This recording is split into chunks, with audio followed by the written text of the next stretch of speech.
Big TV భక్తి సమాచారం WhatsApp ఛానల్లో జాయిన్ అవ్వండి. అన్ని విశేషాలు ఎప్పటికప్పుడు తెలుసుకోండి. కలల్లో చాలా వరకు 90% కలలు తీరని కోరికలే.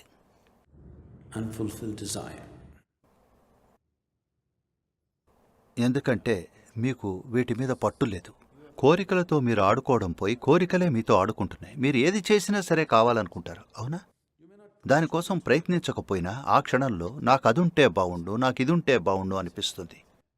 ఇప్పటి వరకు మీరు కోరుకున్నవన్నీ ఈ రోజున మీరిక్కడి నుంచి 5:30-6 గంటలకు వెళ్ళేటప్పటికల్లా ఇవన్నీ ఇంట్లో మీకోసం వేచున్నాయనుకోండి, మీ పనైపోతుంది. మీరు కోరుకున్న వస్తువులు, మనుషులు అవన్నీ మీకోసం ఇంట్లో ఎదురు చూస్తుంటే మీరక్కడ ఉండగలరా చెప్పండి? లేదు. మరి మీ కోరికలు తీరకపోవడం అదృష్టమే కదా? మీ కోరికలు మీ అధీనంలో హద్దులు లేకుండా జరుగుతున్నాయి కాబట్టి అవన్నీ నిజం కాలేవు. కానీ వాటిని నెరవేర్చుకోవాలని ప్రయత్నిస్తున్నారు.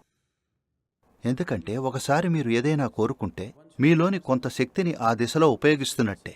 మీరిది అర్థం చేసుకోవాలి. ఇప్పుడు నేను నాకు ఈ లైట్స్ కావాలి అనుకున్న వెంటనే కొంత శక్తి ఆ దిశలో ఖర్చవుతుంది. తర్వాత అది మర్చిపోయి ఆ కెమెరా అనగానే మళ్లీ శక్తి ఖర్చు పెడుతున్నారు. కానీ అంతకు ముందర కోరింది మాత్రం సాగుతూనే ఉంటుంది.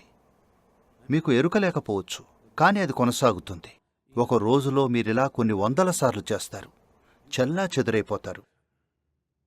మీరిలా అవగానే ఇక మనసు అర్థం లేని ఆలోచనలతో పరిగెడుతూ ఉంటుంది. ఎందుకంటే మీ శక్తులు పలు దిశల్లో వెళ్తున్నాయి. Because constantly your energy is being thrown in different directions. It is not going in one direction. ఒకే దిశలో కాదు. మీరిది గమనించారా? మీ జీవితంలో ఏదో ఒక సమయంలో ఏదో ఒక దానికోసం మనస్ఫూర్తిగా ఎంతో తీవ్రంగా కోరుకున్నప్పుడు అప్పుడు ఇవన్నీ కరిగిపోయి ఉంటాయి. గమనించారా? అవునా? మీరొక దిశలో దృష్టి పెట్టారు కనుక హఠాత్తుగా అన్ని ఆలోచనలు మాయమవుతాయి. కలలు రావడానికి కారణం మీ మనస్సు ఈ కోరిక అనే ప్రక్రియ ద్వారా ముక్కలు ముక్కలైంది. ఇక అవన్నీ నెరవేరడం అనేది జరిగే పని కాదు. అందుకే రాత్రులు మీరు ఓటీ చేస్తున్నారు. వాటిని నెరవేర్చుకోవడానికి ఊహల ద్వారా ప్రయత్నిస్తున్నారు. For more videos like this, subscribe Big TV channel.